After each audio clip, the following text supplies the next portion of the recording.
Genesis chapter 4 verse 16. అప్పుడు కయీను యెహోవా సన్నిధిలో నుండి బయలుదేరి వెళ్లి ఏదెనుకు తూర్పు దిక్కున నోదు దేశములో కాపురముండెను. కయీను తన భార్యను కూడినప్పుడు ఆమె గర్భవతి అయి హానోకును కనెను. అప్పుడతడు ఒక ఊరు కట్టించి ఆ ఊరికి తన కుమారుని పేరును బట్టి హానోకను పేరు పెట్టెను. అప్పుడు కయీను యెహోవా సన్నిధిలో నుండి బయలుదేరి వెళ్ళి ఏదెనుకు తూర్పు దిక్కున నోదు దేశములో కాపురముండెను.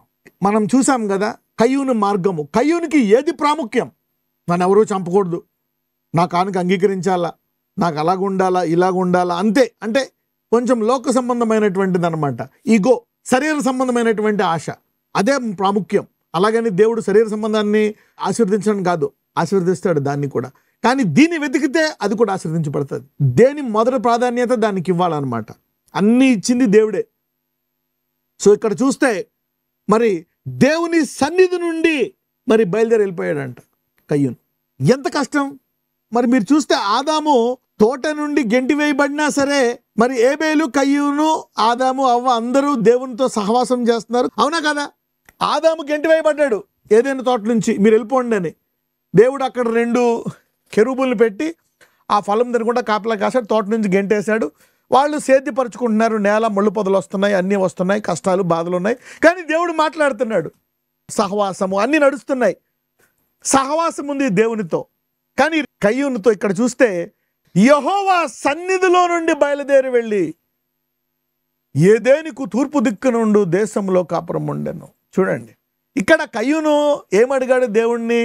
నీ సన్నిధిలోంచి గెంటేస్తున్నావు, నీ సన్నిధి తీసేయక అని అనలే, నన్ను చంపకుండా నువ్వు చెయ్యి.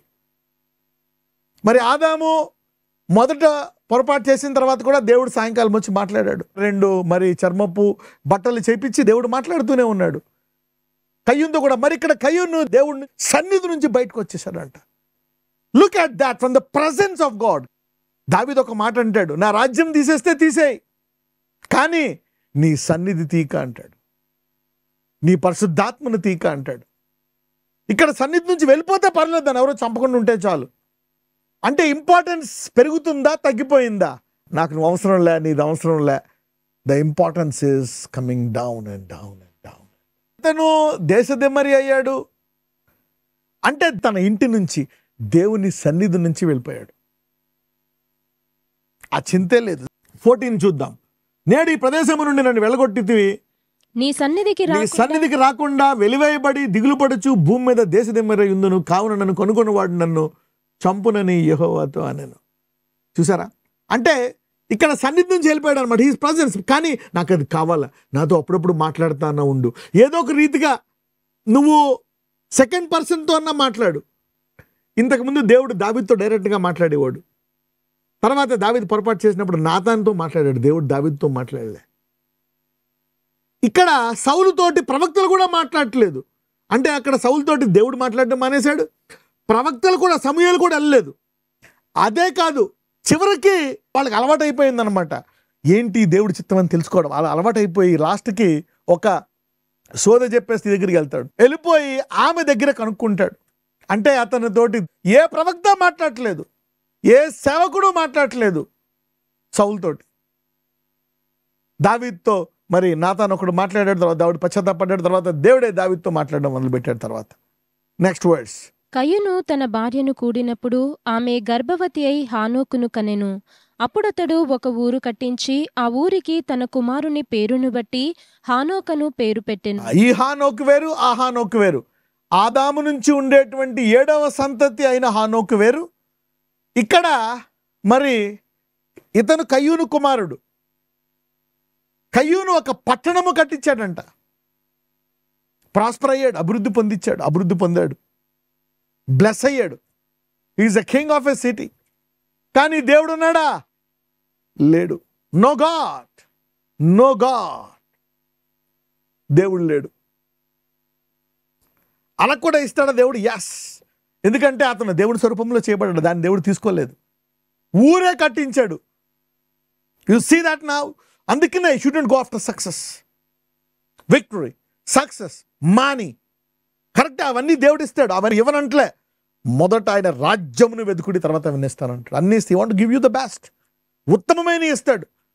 మరి ఆయన ఇజ్రాయేలీలకి కానాన్ అంటే ప్రపంచంలో చక్కటి స్థలం అనమాట. అక్కడ అలాంటి స్థలం ఇచ్చాడు, పాలు తేలును కారు ప్రదేశము, అలాంటి దేశాన్ని ఇచ్చాడు. God gives the best. కానీ ఆయన లేకుండా కూడా నువ్వు తీసుకోవచ్చేది, అది కూడా సాధ్యం. ఎందుకంటే మానవాడికి దేవుడు ఫ్రీ చాయిస్ ఒకసారి ఇచ్చింది, మళ్ళీ తీసుకోడు దేవుడు. సో అతనికి ఇచ్చినటువంటి సామర్థ్యాన్ని తీసుకోడు, ఆ సన్నిధిని తిరస్కరించేశాడు, దాని గురించి ఆశపడలే. సౌలు అయితే ఆ సన్నిధిని పూర్తిగా విడిచిపెట్టేశాడు, ఊరు కట్టించుకున్నాడు. చూద్దాం ఏమైందో. Let us see more.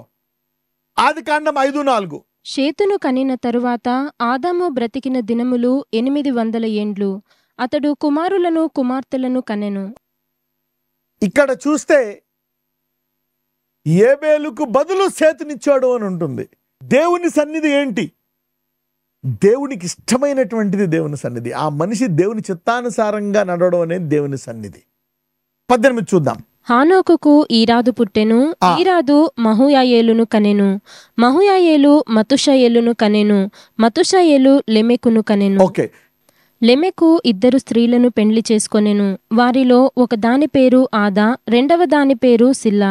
The concept of twin wife, did it come from in the presence or out of the presence of God? దేవుని యొక్క సన్నిధిలో ఉంటుండగా వచ్చిందా? దేవుని యొక్క సన్నిధి బయట వచ్చిందా? గెంటి వేయబడిన తర్వాత వచ్చిందా? Let's read the scripture. లెమెకు 2 స్త్రీలను పెండ్లి చేసుకొనెను. వారిలో ఒక దాని పేరు ఆదా, రెండవ దాని పేరు సిల్లా. చూడండి, but it came from A fallen stage. ఇందులోంచి వచ్చింది ఒక పడిపోయిన దేవుని సన్నిధి నుంచి దూరం అయిపోయినటువంటి ఒక మనిషి చేసుకున్నాడు 2 స్త్రీలని. అంటే ఈ సెక్షన్ వాళ్ళు చేసుకున్నారు కాబట్టి పాజిటివ్ వేవా నెగిటివ్ వేవా? అంటే పడిపోయిన వ్యవస్థ నుంచి వచ్చింది కదా. పడిపోయిన వ్యవస్థ నుంచి వచ్చినటువంటి దేవుని సన్నిధి నుంచి దూరం అయిపోయినటువంటి వ్యక్తి 2 చేసుకున్నాడు. అంటే ఒక రకంగా చూస్తే అది ఒక ఫాలెన్ డెసిషన్ కదా, ఒక తప్పు నిర్ణయంగా మనం చూస్తాం. ఎందుకంటే దేవుని సన్నిధిలో ఉన్నప్పుడు మేబీ ఆ నిర్ణయం తీసుకునేవాడు కాదేమో అతను. మీరు చూస్తే తిమోతి 3rd జనరేషన్ ఫెయిత్. ఎందుకంటే పౌలు చెప్తాడు తిమోతి, మీ అమ్మమ్మలోంచి విశ్వాసం నీకు వచ్చింది తిమోతి అంటాడు. అంటే అమ్మమ్మ తర్వాత అమ్మ తర్వాత కుమారుడు, first second third. So Timothy became a apostle and a prophet. చూసారా, తిమోతి ఒక ప్రవక్త, అపోస్టల్ అయిపోయాడు. ఎందుకు? అతను పౌలుతో సహవాసం చేసి అతనికి లేఖ రాశాడు తిమోతితోటి. You see that whom you join will be prophets and apostles. ఇక్కడ అంటే ఒక పడిపోయిన వ్యవస్థలోంచి మూడవది బాగా పడిపోయింది అవుతుంది. అది ఎలా జరుగుతుందో, ఒక మంచి అలా పెరుగుతూ పెరుగుతూ మహిమ నుంచి అధిక మహిమకి చూడండి. అంత్య దినాల్లో దేవుని యొక్క చిత్త ప్రకారం అన్నిటి మీద కుమ్మరింపబడుతుంది. If you don't know God, you don't know what to do. చూడండి, ఇక్కడ కయ్యూను పడిపోయినా దేవుడు పట్టం కట్టుకొనిచ్చాడా? కట్టుకొనిచ్చాడు. వృద్ధి చెందారా? వృద్ధి చెందారు.